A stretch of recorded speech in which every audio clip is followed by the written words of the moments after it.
This video is brought to you by Audible.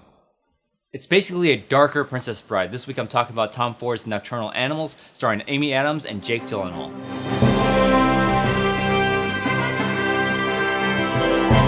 Susan Morrow, played by Amy Adams, lives a lavish lifestyle but isn't particularly happy with her life.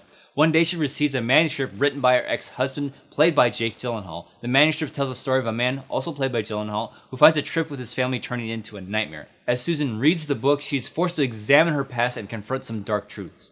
Because of the manuscript's disturbing story, this movie stuck with me long after I got home from the theater. This is a well-constructed film, and the story the manuscript tells really affected me emotionally. But what I was surprised by was how I didn't lose interest with the structure of the narrative.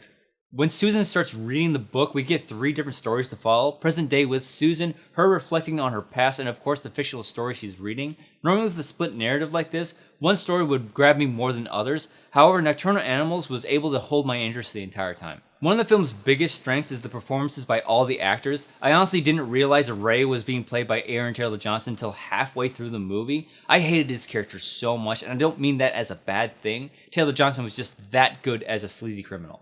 Michael Shannon and Amy Adams have strong performances as well. Adams is pretty good, but I liked her a lot more in Arrival, and there are quite a few people saying that Shannon might get an Oscar nomination for his performance. Now, there are more movies I have to go see, so I'm not going to go as far to say that, but I will say that he was my favorite character in this film.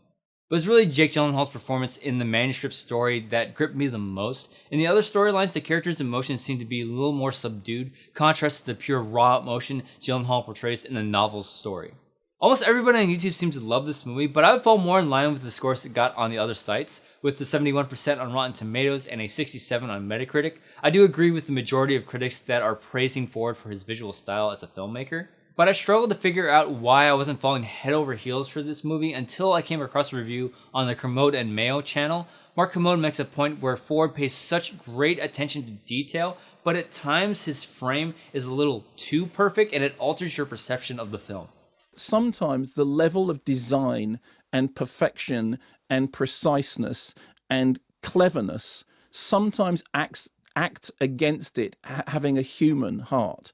I found this to be true in some of the transition between the storylines. Sometimes the characters would be blocked and framed in the exact same position when you would cut from scene to scene, and that kind of brought me out of the film a little bit. I also want to mention a review by Mick LaSalle, who gave it a score of 75 on Metacritic.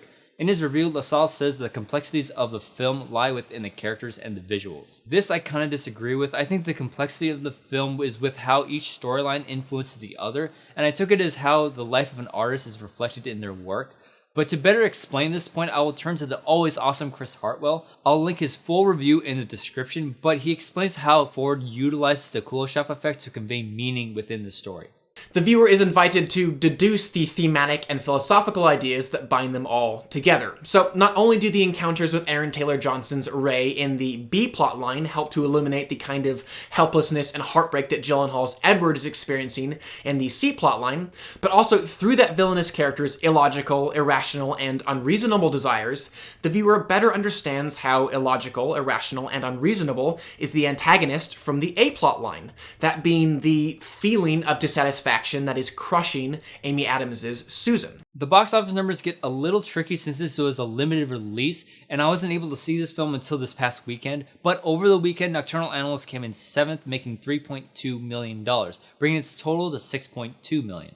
In comparison, Manchester by the Sea, another limited release, has made $8.2 million so far. So if you're looking to gauge Nocturnal Animals numbers, I would use that movie, both having limited releases on November 18th, but Manchester by the Sea did score 97% on Rotten Tomatoes and is being shown in fewer theaters.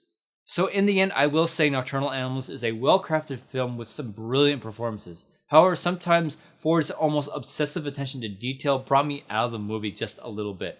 But I'm more interested in what you think. If you got a chance to see Nocturnal Animals, let me know what you thought of it in the comments below.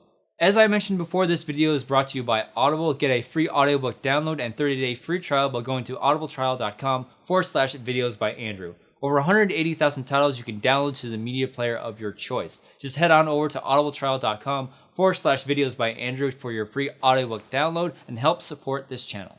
Don't forget to like and share this video. Consider following me on social media. If you're new to this channel, be sure to hit that subscribe button for more movie discussions, as well as the various other videos I do on this channel. Thank you so much as always for watching. If you like this, you can click right here and see more videos. Bye.